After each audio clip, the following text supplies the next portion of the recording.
So hi everyone, my name is Kshitij. Welcome to MAE 159.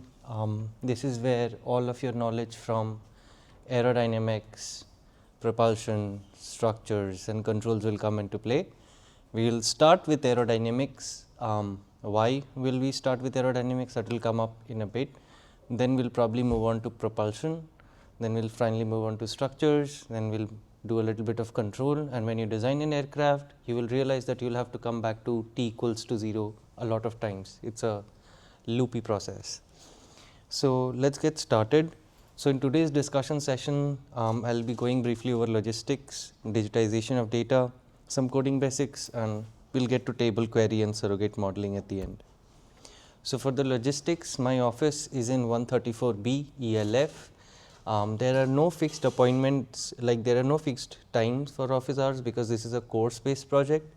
So Tuesday, Wednesday and Thursday, I have like freed up 4 to 6 p.m. There are 30-minute slots. So if you go to the course webpage that I have for this course, you can simply click on the slot, and I think 2 office hours are gone.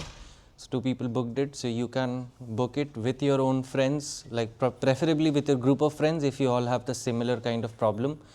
Like I expect a strong use of this is like a bunch of Windows users get together and come get your doubts clarified, because if you are going to be doing programming in Windows, best of luck to you. And I'll be very helpful if you are doing programming on Mac OS or Linux. Okay, if you are doing some programming in Windows, I'm probably going to redirect you to Google or Gemini, but because I also don't know Windows. But if it's Mac OS or Linux or WSL, I'll probably give you a much better fix than what the internet will provide you with. Okay. Moving on.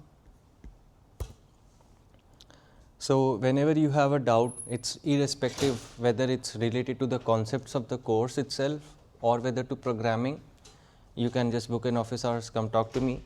This first week I am focusing on programming a lot more, so you will have to like do some homework on your own. After this I'll post the recording, some reading, like it's not like strongly recommended, but it's recommended reading, should take you like maximum 2 hours of the week. And then based on today's materials, I'll post a quiz. The quiz I'm thinking more or less would not be timed. It's just for your honesty or your direction that I'll put in a series of questions which are related to the code and the content that is published today.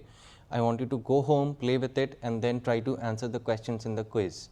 The quiz, I'll not try to keep it time bound, however, I'll still have a conversation with the professor.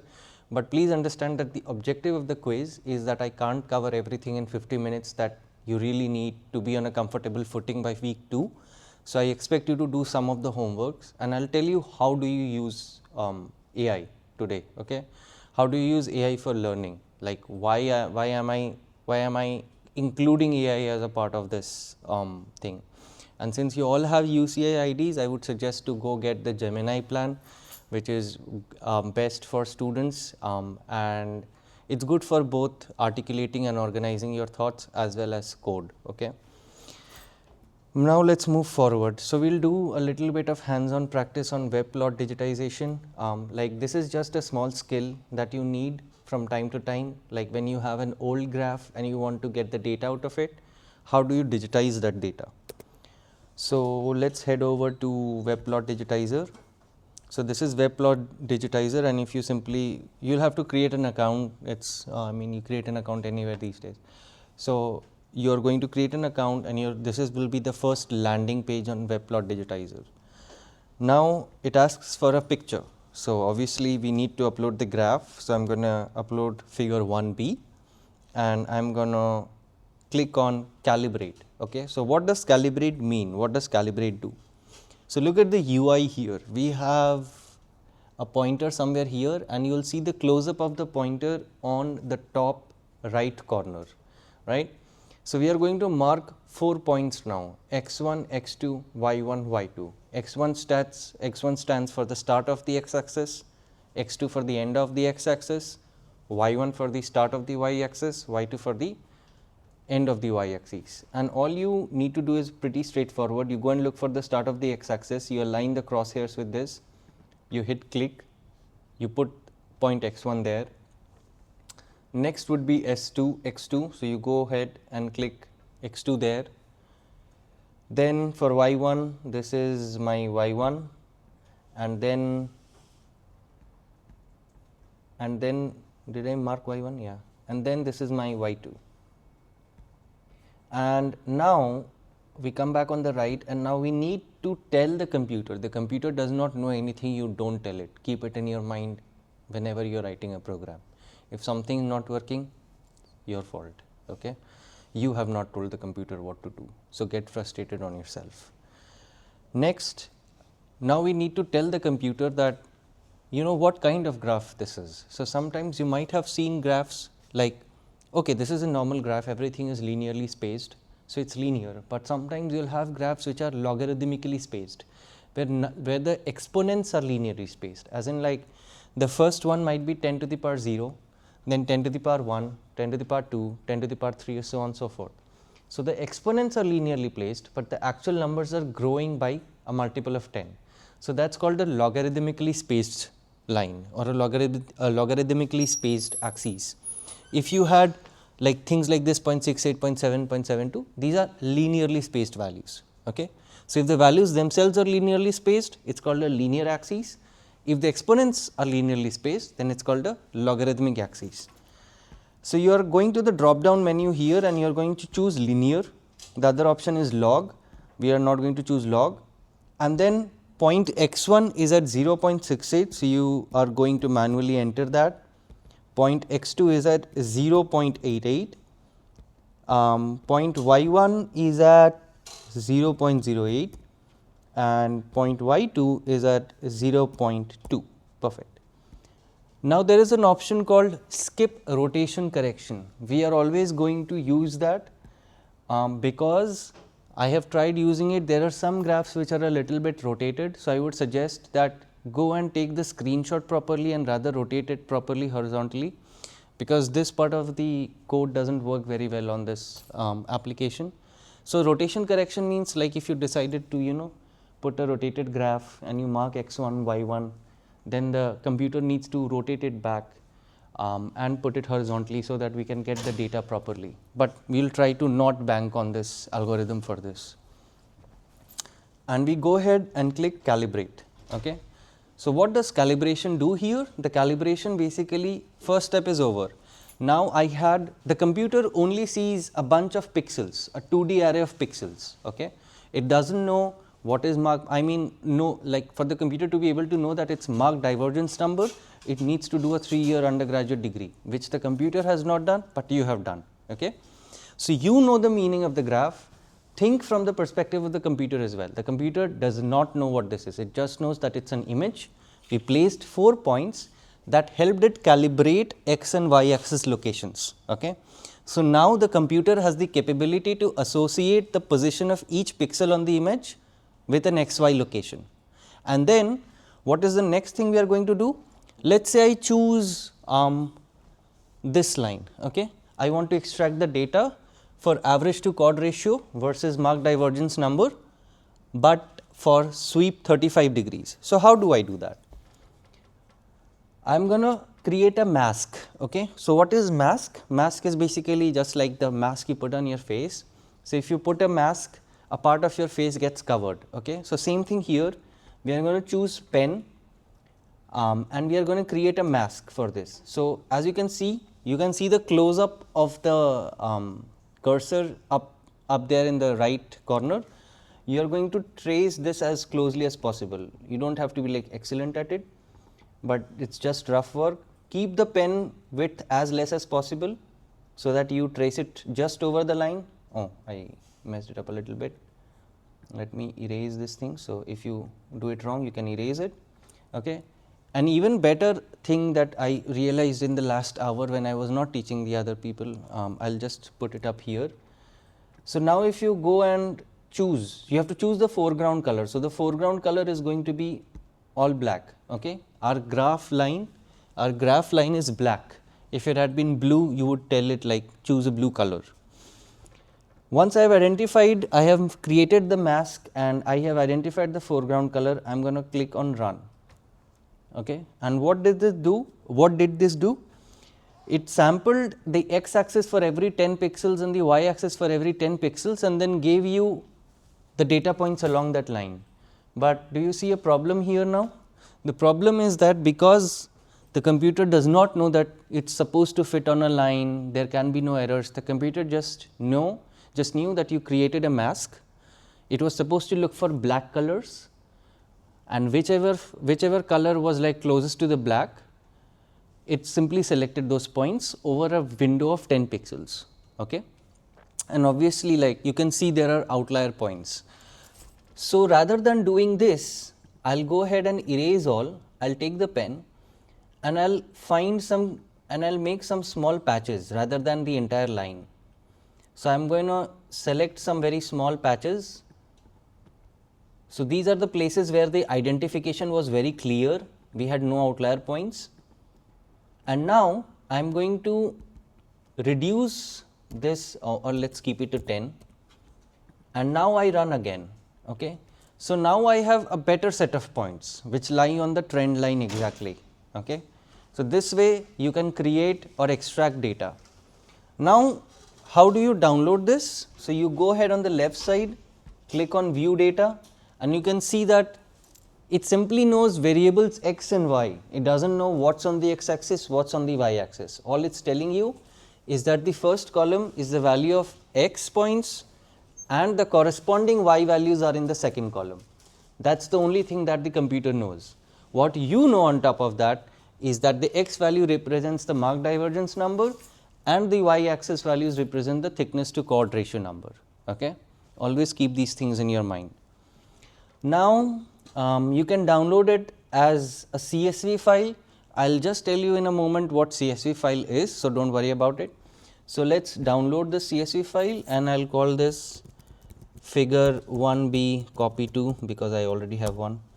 So this is so now I have downloaded the file, right? Now if I go ahead and try to open this file, see what happens. It opens up in Excel, right? So which means that my Mac OS is defaulted to open CSV files in Excel. But I would strongly refuse or strongly discourage from using anything Microsoft related, because it's not something like really skillful or something of that sort, and it also doesn't aid you in learning coding or getting familiar with your terminal. So one task that you can go home and experiment with is how to read files and how to manipulate files from your terminal, okay, whether it is Windows or Mac OS. So how can I do this? I can simply, where is my terminal? Yep, better. So whenever you open a terminal, it's not going to look like this. This is a heavily customized terminal according to my own preferences, but it will look something similar. Okay, there will be a dollar prompt sign or an arrow sign like this, which tells you that you are in the terminal, you are ready to give commands to the computer. So this is how the computer looks like at its core base. Okay, if you remove all the fancy UI and everything, like the worst computer is capable of running a terminal. Okay, even if the computer is a complete goner case, you can still use it using a terminal. So don't worry, like if you have a bad computer or a slow computer, something of that sort, come to me. I'll tell you the options that are there which will save you time. Okay. Now let me go to downloads. So I am in the home directory. CD means change directory. You will pick up these commands over the time. You don't need to. This course is not for becoming an expert in Linux or Unix, but this course is better for learning programming and save time while programming. Yes, Amin. So just to be clear, like if you started, or if you have like a Windows machine, you got WSL, and you use the default Ubuntu. Yeah. You would open that up and like. Yeah, you would see a dollar prompt there, and you would see a longer thing. So you would. So let's say your name was Kshitij, so you and your machine's name is Kshitij PC, and right now you are in the home directory. So you will see something like Kshitij @Kshitij PC : $dollar prompt. So all of that you don't need to worry about. It's just telling you your username @your machine name : path means where are you in the current machine. Okay, your machine is, your storage is a file system or directory. It's like an address. Like UCI can be considered a computer's memory, and you can take a path, like I could be in MSTB 120 right now, that's a path, okay, and home may be called Aldrich Hall or something like that. Now I can change my directory to downloads, and I can edit things in my own terminal. The best I like is Nano, and I don't need to write the entire file name, I just write F and I hit tab. So it's going to give me the list of all files that start with F, okay. It's favicon, figure 1b, sweep 35. So for us it's going to be figure 1b, but there is another file, right. So I'll just type FIG, I'll hit tab again. Any guesses what's going to happen next? It completed until the pattern matched for figure 1b, okay. Now I'm going to enter 1b and I'm just going to hit copy. Oh wait, what happened? Did I save it? Oh, okay. And now when you hit enter, this is what CSV file looks like. This is the same file which opened in Excel, okay. Now why is this called CSV file? The full form of CSV is comma separated values. Make sense? You have, so CSV files always represent tabular data, and you will have columns which are separated by commas. Each row is each row of each line is one row of the data table. So it's like the first column, the second column, and a comma in between, okay. And it's very easy to go ahead and edit these things in the terminal. I don't need to have Excel installed or something like that. Let's say this was an outlier point, so I'm going to completely wipe it off. For Nano, whenever you edit a file, you need to hit Control O first, hit enter, and then Control X to exit, okay. So this way I'm showing like you can use Excel, but if you want to have a job someday that is not replaceable by AI, you need to be very well versed with your computer, and I would suggest you learn these small things along the way. Again, I am repeating that this is not a core part of the course, but will make your life substantially easier. It's like compound interest, you invest and then it grows over time, okay. Moving forward, let's get back to the slides. So once you have the data, you save it as a CSV file, and now what are we going to do with it? So the first part was you extracted data from some archive, and now you want to work with it. So we'll get to coding now, right? We'll look at coding. Before we look into coding, a few words from my end. MATLAB and Python will always be supported in this course, as in like if I am sharing any code snippets, for example, after this class you will see the recording, the slides, the code and everything, how should you practice, some sample prompts that you should use, and so on and so forth. It will be given in MATLAB and Python, but I won't be able to help you like very extensively in MATLAB. You will ultimately like go and ask MATLAB Copilot or something of that sort, but I'll be very helpful with Python. Also, I encourage you to learn Python. If you haven't learned Python, I don't encourage using MATLAB, okay. It's good for prototyping, but it's not good for building a career ahead if you want to stick in engineering. So let's go ahead and look at variables and data structures. Also, if you're looking for a resource to quickly capitulate on Python, this is I'll put this today in the link. So the first 7 chapters, I guess, like from chapter 1 to chapter 7 should take you about an hour to read. They are like 5 pages each chapter, very concise, very to the point. It will give you a refresher if you have forgotten coding. So let's move forward. So what are variables and data structures? So there are variables are just basically you can say addresses, okay, addresses which you can read. So right now the thing is like, for example, all of you know the engineering gateway building, or let's say my office, engineering laboratory facility. It's not, when the city of Irvine stores that information, it's not storing it as engineering laboratory facility, or they might be, I don't care. But a building plan certainly will not. A building plan is simply storing the building number 303, right? But it's difficult for us to remember that my office is in 303 134B, right? It's not good. We need mnemonics, and that is why we have variable names. So variables are nothing but names of values. tags of values. Okay. So, for example, I chose a tag altitude and I decided to give it a value 1000. Similarly, I could choose another tag altitude 2 and it could have like 2000. The things that you should keep in best practices is like never start a variable name, always start a variable name with a letter. No symbols, no numbers, no underscores, nothing. It should always be a letter. Okay. It's best practice. Some places you will use underscore, but it's not that important here.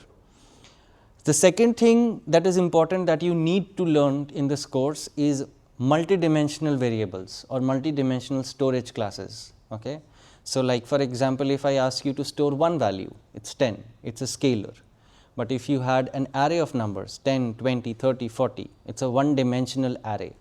You can have two dimensional arrays 10, 20, 30, 40, 50, 60 and so on and so forth. You can have three dimensional arrays. So, these are nothing but scalars, vectors, and if you are nerdy enough, they are called tensors, higher order tensors, but you do not need to like learn about tensor or something of that sort. So, variables, what are variables, multidimensional arrays, and lastly something called data structures.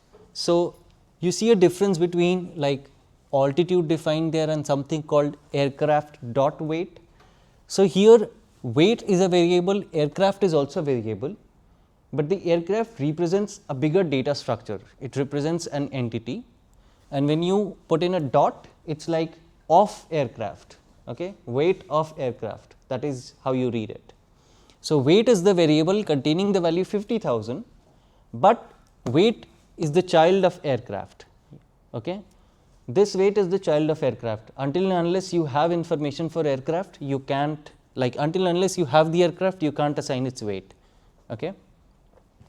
Similar things in Python, very subtle syntactical differences, like in MATLAB, I like to put a semicolon so that I do not get what do I say, the output after each line, because I do not know why, but MATLAB people decided it was a good idea.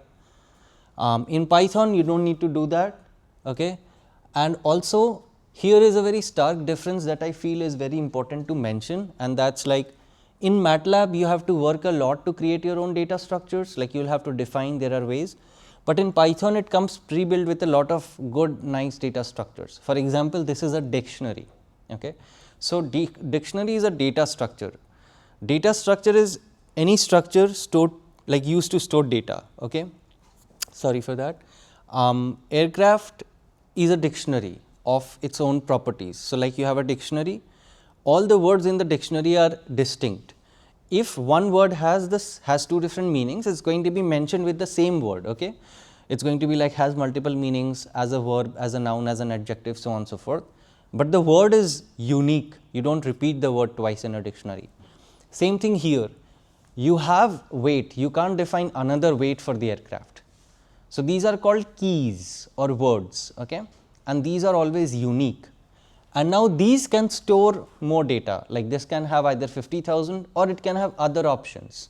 Let us say that you were looking at a baseline model and the options were like 1 ton, 2 ton, 3 ton. So, you could create an array of these options like weight options 1 ton, 2 ton, 3 ton. So, here inside again it can be a different multidimensional array, but this weight cannot be repeated again here. There will be only one weight associated with the aircraft. MATLAB does not give you this luxury. You can make the mistake of assigning the weight again. If you try to do weight again here in Python, Python will tell you that this is wrong, MATLAB won't. Okay?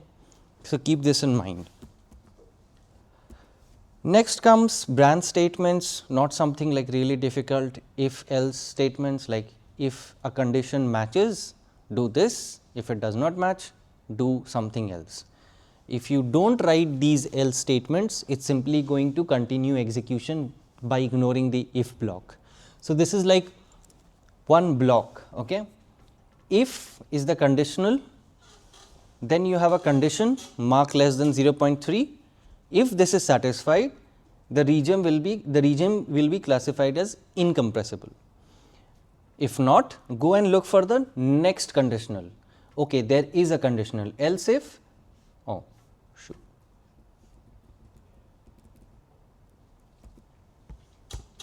else if marks less than 0.8, it should be subsonic. so on and so forth. So, I mean I do not need to give you a lot of explanation on where you will need this. Okay? You are going to need a lot of branching everywhere, but I would literally like avoid using branch statements if you have more than 3 cases. Like if you have more than 3 options, right?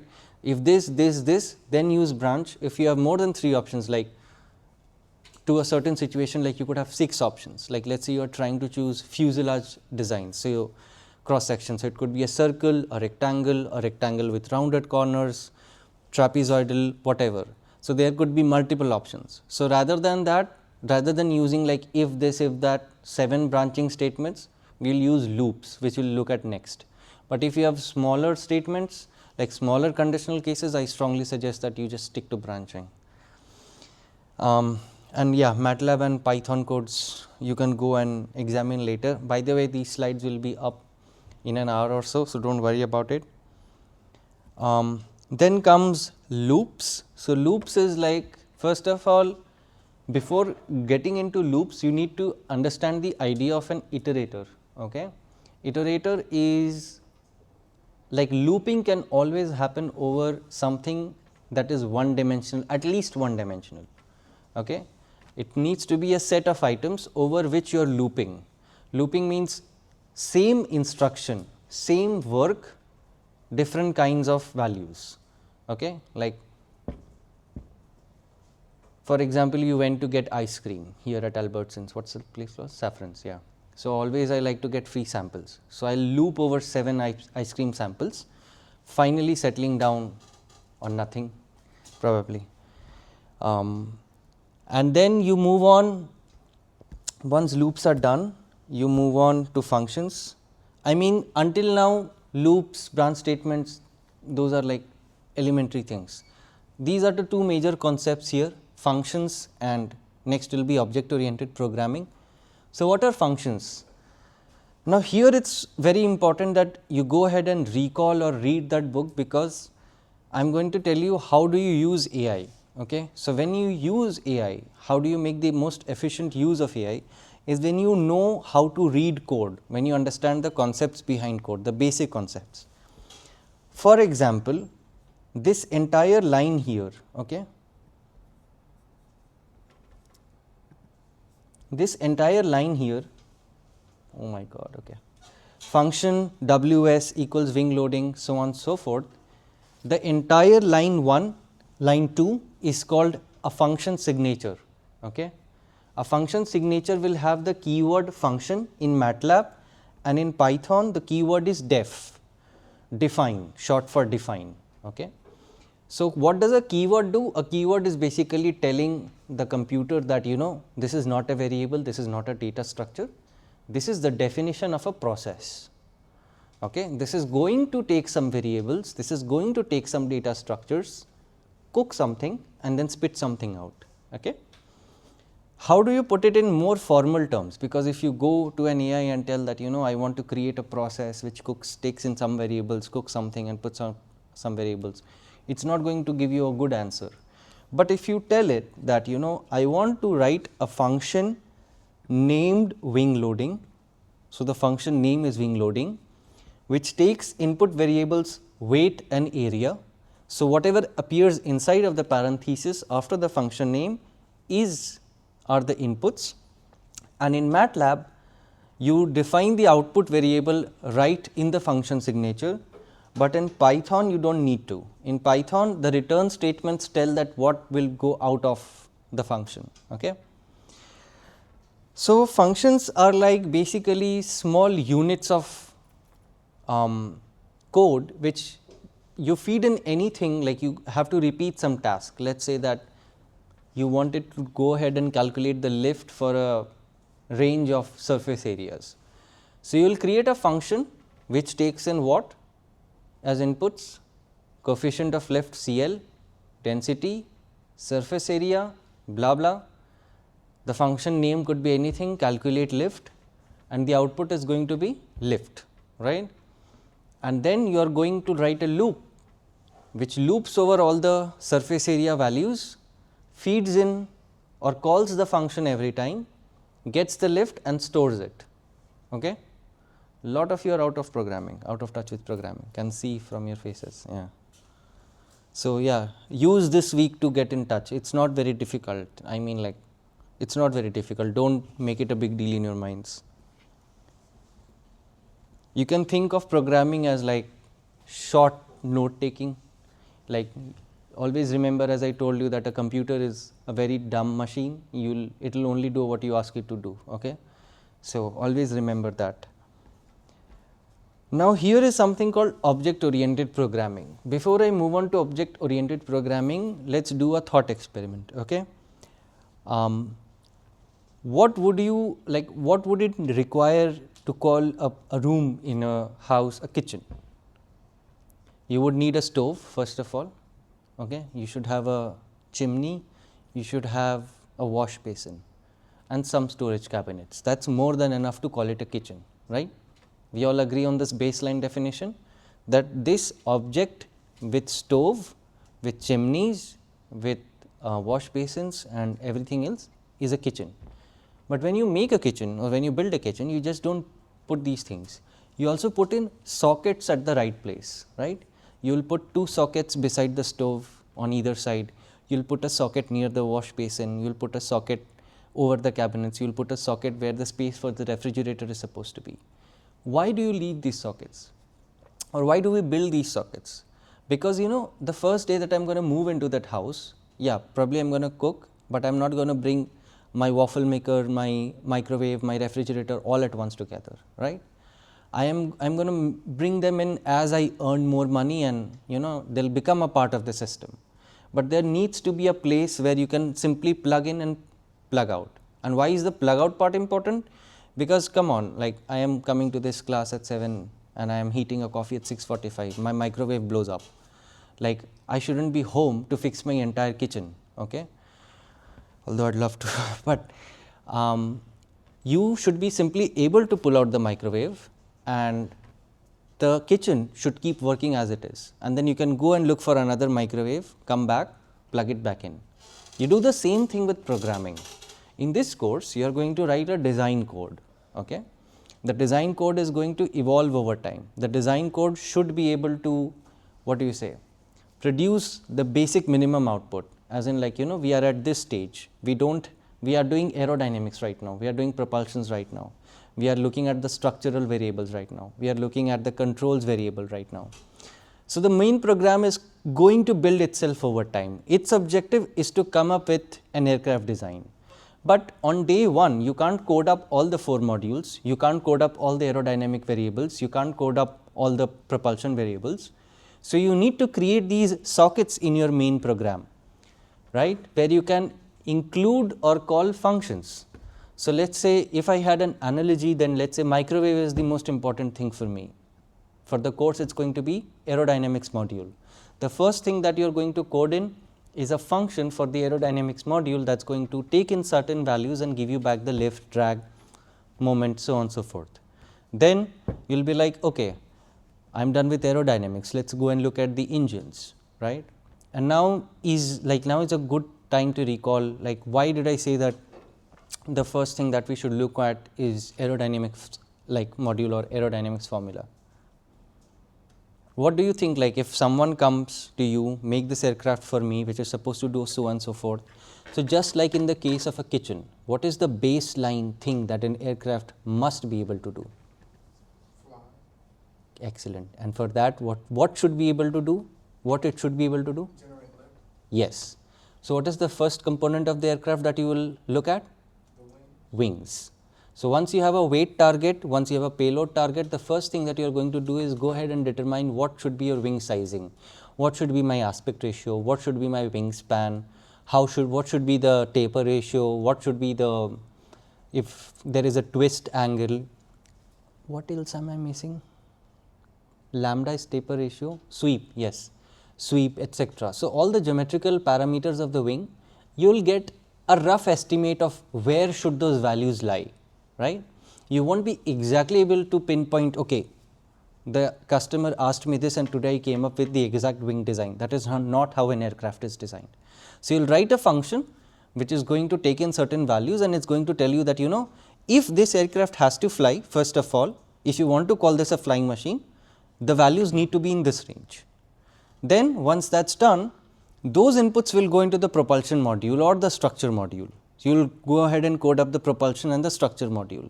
So, like let us say it's like a cooking an entire, let us say, recipe, like if you wanted to make something with mashed potatoes. So, you go ahead, you call the function to the chopping board, you go ahead and send it the potato, the input is the potato, the process is cutting, the output is chopped potatoes. Okay. Then that output chopped potatoes is taken, fed into the microwave. Microwave's task is to heat it up, boil the water inside of it, make it soft. The output is steamed potatoes. You take them out, you send a function call to the masher mashes the potatoes, the output is mashed potatoes, so on and so forth. The entire process is happening where? Hopefully not inside your bedroom, in the kitchen. Okay. So, this is the idea of programming, this is the structure of programming. Programming is nothing else but a lot of strategizing and thinking, but you need to be thorough with your material as an aerospace engineer. Okay. And now you need to be thorough with the basics of programming. Once you are thorough with the basics of programming and you are thorough with your own domain area knowledge, then you jump on to AI and be like, I know that the CL formula is this and I am supposed to code up an aerodynamics module. Can you help me think about writing a module or a function called aerodynamics, which is supposed to take these inputs and spit out these outputs? How should I write that function? Okay. Then as you have went through aerodynamics, propulsion, structure and so on and so forth, one sweep of the iteration has been done, you will realize, oh okay, now I need to take all of this new information and go back to my aerodynamics module, because my controls people told me that no, you can't have this taper ratio. The structures people told me, you can't have this aspect ratio, the aircraft is too unstable. The propulsions people told me that no, you need a minimum engine of this size. So, the root chord has to be like at least this big. So, you will have more restrictions or constraints coming from the other parties after one sweep. So, now you come back, and because the microwave wasn't like fixed into the wall, now you can unplug it, change the function according to your own needs, get a new microwave with better features, plug it back in, the main script works as it was supposed to be. Okay. So, this is what we are doing, and I would like take through, I mean all of you have learnt MATLAB, so I am assuming you can understand this piece of code. So, I will go to Python, and if you look at Python, again what is the keyword to tell the computer that this is not a variable, not a data structure, this is an object. Okay. So, everything inside of a computer or a program is an object, especially in Python. So, the keyword is to tell Python that this is something different, this is an object which is going to have its own attributes and properties. Okay. So, a variable is just an address which stores some value, a class or an object is going to have some attributes and some functions.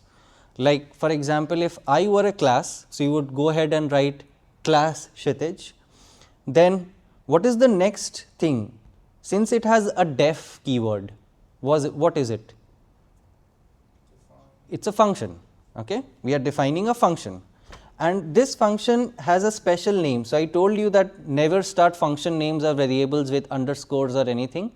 This is a very special function which is called underscore underscore init underscore underscore. It's okay. You can remember this as the birth function or the constructor. Okay. So, for the computer, object Kshitij does not mean anything. When will I start to mean anything to the computer? When I start occupying space in its memory. And how do I tell the computer that I want space in your memory? That line literally tells the computer that there is a class called aircraft. You need to initialize it, you need to give birth to that class by allocating memory. And how do I know how much memory is required? What are the things inside the parentheses? What are they called? If this is a function, def was the function, underscore underscore init was the function name. What is the things inside of the parentheses? Inputs. Okay. The first input is self. Okay. It is a weird thing here, but self simply means like myself, like I am passing my identity card to Python and be like, this is my card, this is my identity, and Weight, wing area, thrust are like my information. Like I'm giving it my date of birth, my address and my phone number so that it can add it to my ID that I've given it. So you'll go down and you see the same thing. Remember from the first slide we had aircraft dot weight. So here you have self dot weight. Now self dot weight equals weight means weight was the input provided and I am deciding to rename or name my attribute as weight as well. This is a very common practice. However, they don't represent the same addresses in the memory. Okay? Like if you go down and you add 1 to weight, your self dot weight is not going to change. Self dot weight and weight are two different locations. Weight already had a value and then when you decided to execute the statement self dot weight, it means self dot weight equals weight. So, whatever value was there in weight 50,000, 5,000 simply got copied over to self dot weight. Okay. So, it is like saying that as an abstract entity like I was no one and then someone came up with a blank license, they decided to name the class Kshitij, they brought in a red hoodie, a t-shirt and shoes and then they decided that self dot hoodie equals red hoodie, self dot pants equals jeans and self dot shoes equals blue shoes. Okay. Now, these are attributes, these are features, these are what what constitute me, what constitutes the object. Now, objects can also do stuff, that is different, that is called functions or its capabilities. Like for example, my function is to teach this class. So, that is not an attribute, that is a method or a function, like people call it method, function, process, blah blah whatever, does not matter. And again, what is a very straightforward way to identify that something is an attribute and something is a function? Attribute is always a variable, right, and a function will always be defined with the keyword def. Okay. So, now let us say I want to get my thrust to weight ratio or the aircraft's thrust to weight ratio. You can see that the function is defined and the first argument passed is self, as in like this function will operate on me, okay, and that is my capability. That is what the class is telling the computer to do. So, I hope I am convincing you that the computer does exactly what you want it to do, it just has a very obscure language. Okay. And here is, I think personally, that is why I decided to incorporate talking about AI a little bit here, is that you really do not need to be thorough with the obscurity of the language, but the idea behind that, that what are objects, what are functions, how do you identify them, how do you structure your thinking according to way, like it is just like computer, you think of computer as another species who has a way to communicate and you need to learn the basics of that language. If you can learn the basics of that language, you are good enough to communicate your ideas to the computer in a clean manner, it can write code for you. If you do not understand something, rather than forcing it with random nonsense prompts, it is better to go ahead and learn. For example, as I told you, all of you have UCI IDs, so all of you can get the Gemini version on your UCI IDs. And how do you write good prompts? Like for example, I wanted to write an aerodynamics module. If you just go to Gemini and ask it to write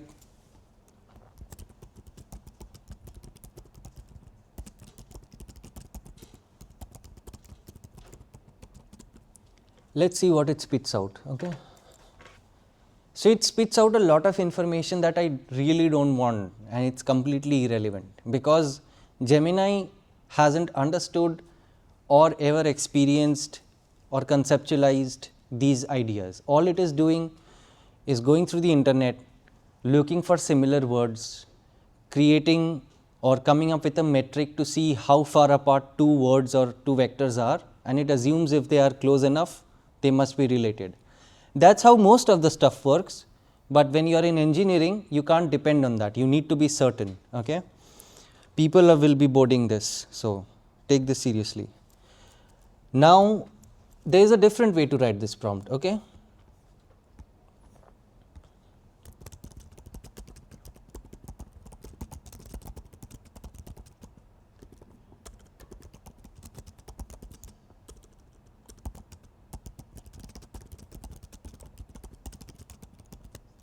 You tell it who you are, where you are coming from, what is your knowledge currently. Okay.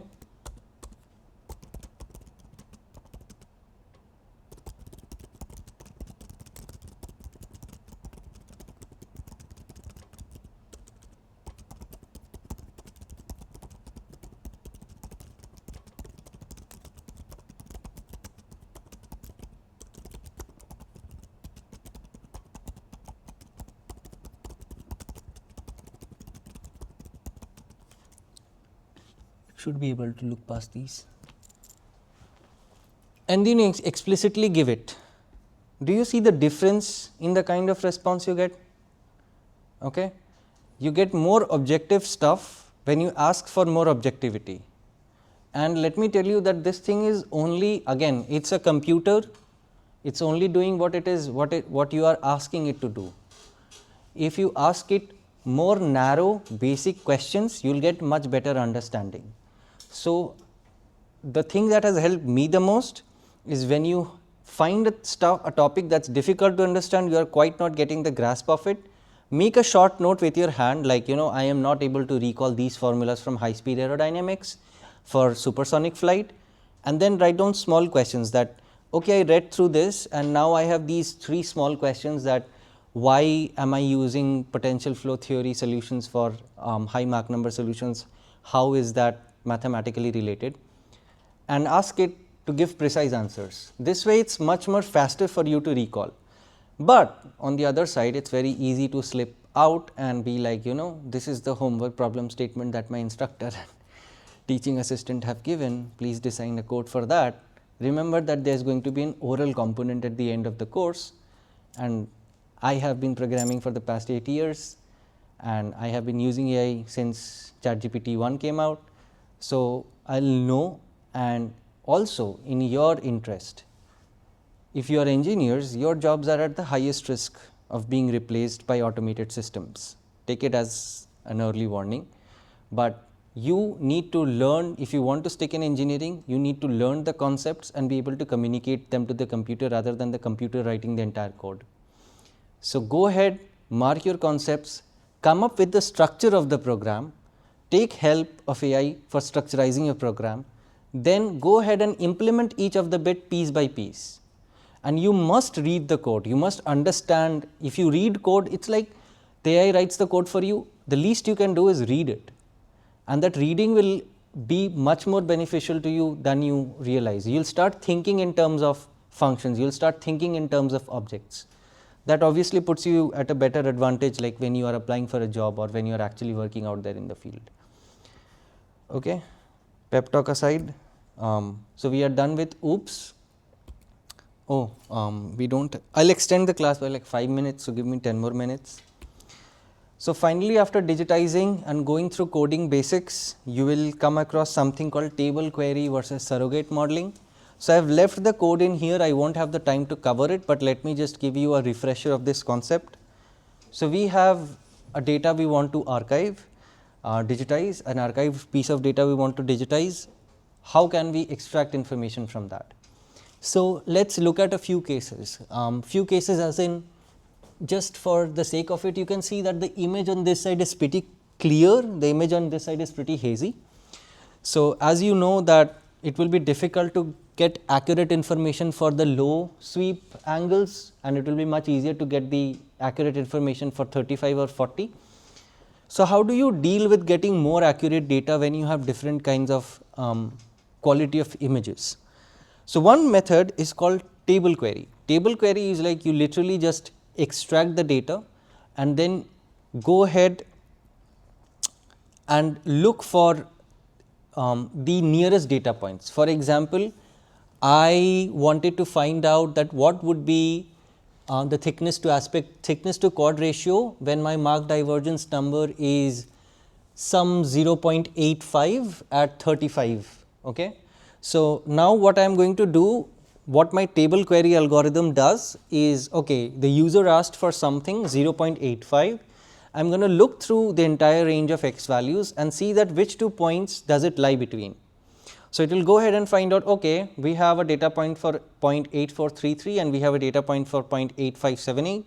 So, 0.85 lies exactly between them, and then it's going to use 2 point or like 3 or like if you decide to choose more number of points, but it tries to give you more idea of the local information.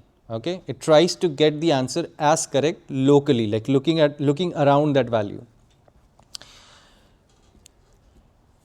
And what is this best for? It's best for smooth, well sampled data. When you have a very clean image, when you have been able, like when you went to Webplot Digitizer and you were able to extract the data and all the data points perfectly lied on the line, great, you can generate a table query, because that would be much more accurate, much more faster. Unfortunately, that's not how all archive data are, and we need something called surrogate modeling. So, anyone wants to take a quick guess why it is called surrogate modeling? Surrogate means as an alternative, and modeling means rather than using the data table all the time, we are going to come up with a mathematical expression that best approximates the data, which is what all of your I mean, just go and I think all of you have done this at some point in your lab, where you have a bunch of data points and you are trying to make the best fit linear fit through that. So, that's surrogate modeling. Now, if you had a series of data points which were like exponential, but they were scattered, it does not really make sense to fit a linear linear line through that. I mean, you could, there would be a linear line that has the least error, but you can look at the variation, you can look at the trend and guess that, oh, this is probably not a linear function, this is an exponential function, or this is a logarithmic function. So, you can make that choice beforehand. That is your brain power at work. Okay? You can tell the computer that, try a polynomial function, try an exponential function, try a logarithmic function, maybe try a sinusoidal function. Okay? Maybe try a combination of a sinusoidal and an exponential. Like for example, the response of a second order system which is like overdamped, you have oscillations dying down. So, that is a combination of an exponential and a trigonometric function. So, in surrogate modeling, your expertise matters a lot, where data is not very clean, it is very difficult to get like the right data points. Like for example, I am pretty sure that here 0 and 5 are like pretty close to each other and they are in a bad patch of the image. So, you will have to go and like really zoom in, put in the pen marks at the correct point, and then you know that this somewhat looks like a decaying exponential. So, a decaying exponential would be a good fit. I am not saying that an exponential function defines the behavior between average thickness to chord versus mark divergence. No, it is a surrogate model for the amount of truth I was shown. Like this is the amount of information I had, this model works only in this range. But what is the beauty of this thing? That now you have 5 points. How many points do you need? You do not need a lot of points. You need like 5 points and you can approximate the curve because it is pretty smooth, and then you can ask it to fit an decaying exponential through that. Now, you want the value from any of the points within this range, you just need to feed it in, the function evaluates it because it said okay, the best function that approximates is like k e to the power minus x or something like that. So, you know the value of k, the function got it best, and then you feed in x and you get the y value back. Okay? So, surrogate modeling is good for like noisy data where the data is not very clean, but table query is always preferred if you want to remain true to the data and the data is like very clean. I will put up these slides. So, these are some of the functions, some of the small pieces of code that me and Claude have written together, and what I want you to do is there are specifically 3 things that will be very useful here in this course: linear interpolation, polynomial interpolation, and something called a cubic Hermite interpolation. I mean, you do not need to know about cubic Hermite interpolation, but in the worst case where you have like really bad data, PCH like polynomial cubic Hermite interpolation is the best option. So, you can go ahead and look at these interpolation mechanisms on your own time, or at least learn to use these functions in MATLAB as well as in Python. Okay? And then how do you query? So, for table you also need to write a query, like the query is not easy for table. You need to go and look for the nearest point, then do the interpolation and get the data out. But for surrogate modeling, you do the regression, you get the model, and then you can simply feed in and evaluate the model. You don't need to go and look for the data points. So, yeah, you can go ahead and experiment with these code snippets. You will have to, because the quiz that I will post this Friday will not, I am trying not to keep it timed. My objective with the quiz is that, I mean, obviously the questions will be something that an AI can answer, but the objective is that the list of questions are kind of meant so that you go through these exercises and are at least able to have a conversation or know what you are doing, like what is a variable, how to identify a data structure, how to identify a function, what is linear interpolation, what is the difference between table query and surrogate modeling, stuff like this. Okay? So that you have at least the basic minimum amount of footing that is going to be required for the rest of this course. It's a course based project. It requires, like all of you who do projects, you know that a project is never one subject. You need to use knowledge from multiple domains, and I did clarify about office hours. So, yeah, if you want office hours, go ahead and book it. Few of you want to sleep, so I'll let you go.